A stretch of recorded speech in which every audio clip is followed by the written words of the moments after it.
Your future starts now. This is your journey. This is your time.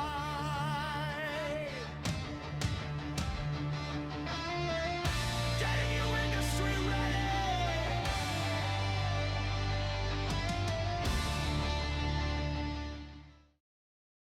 Hey everyone, and welcome to this special educational focus news explainer, perfectly crafted for all of you tuning in right here on our YouTube channel.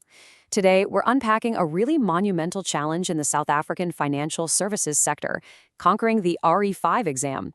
We're going to look closely at the emotional journey students face, the incredibly dense regulatory facts you absolutely have to know, and a massive industry shift we're seeing toward personalized learner support. All right, so here's our roadmap for today's explainer. We'll start with the RE5 professional journey, move into mastering the compliance core, touch on the money laundering stages, explore the need for support, and wrap up with a proven three-step approach. Let's jump right in. Section 1, the RE5 professional journey, which really is the ultimate balancing act. You know, every single year, thousands of South Africans enroll for these regulatory exams. But man, the reality sets in fast. There's this huge emotional weight that hits you almost immediately. Our sources actually captured this perfectly with a quote. Some nights bring doubt, some mornings bring stress. Will I remember? Will I pass this test? The RE5 isn't just some exam on a page, right? It represents commitment.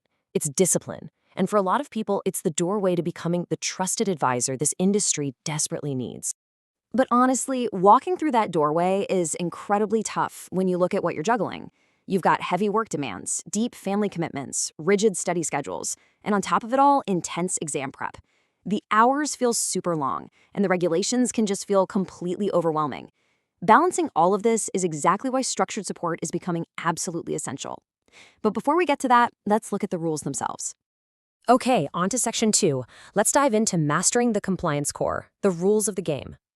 So to pass the RE5, honesty is obviously your foundation. But you also have to memorize some hard regulatory facts. First up, you must clearly understand three distinct roles in the industry. You've got the FSP, or financial services provider, who holds the actual right to do business.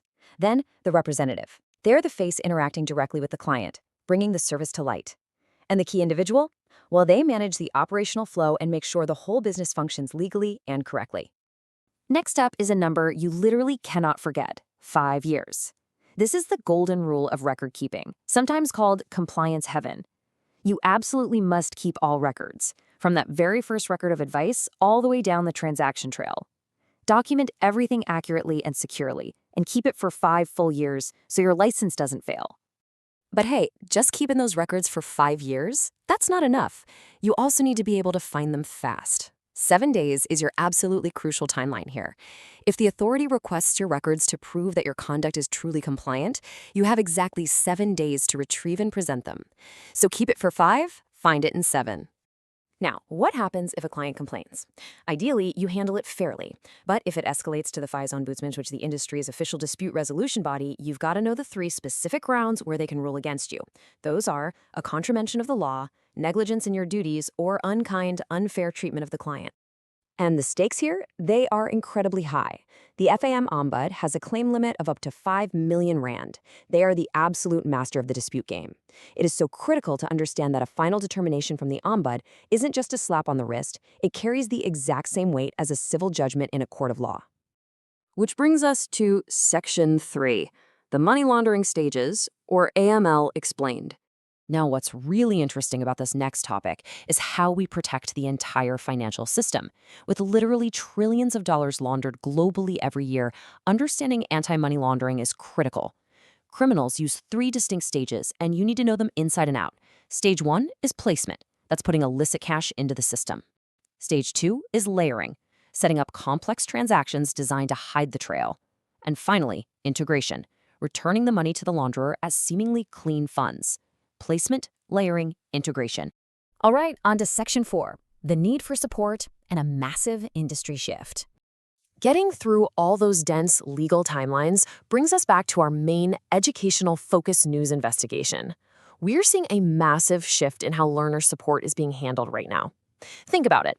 In the past, support basically meant handing a student a textbook and wishing them luck. It was an incredibly isolating experience. But today, professionals are actively demanding guidance, accountability, and real encouragement to navigate their learning journey.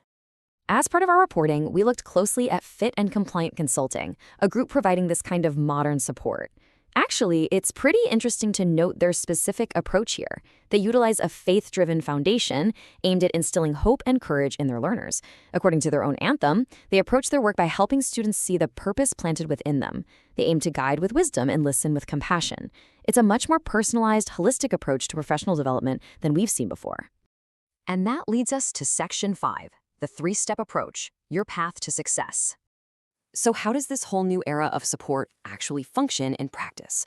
Well, Fit and Compliant Consulting uses a highly structured 3-step framework. Step 1, plan for success. That means identifying the right pathway and creating a realistic study plan from day 1. Step 2, stay supported. This involves regular communication and progress tracking to keep you completely motivated. And Step 3, achieve and grow. This is about looking way beyond just the exam, focusing on continuous professional development and real career opportunities. Having clear milestones and that coordinated compliance support, it's a total game changer. Which leaves us with one final provocative question to ask yourself today. Are you just studying for a piece of paper, or are you stepping confidently into your true professional purpose? The choice is entirely yours. Thank you so much for joining me on this explainer for the Educational Focus News YouTube channel. Stay informed, stay motivated, and keep moving forward. I'll catch you in the next explainer.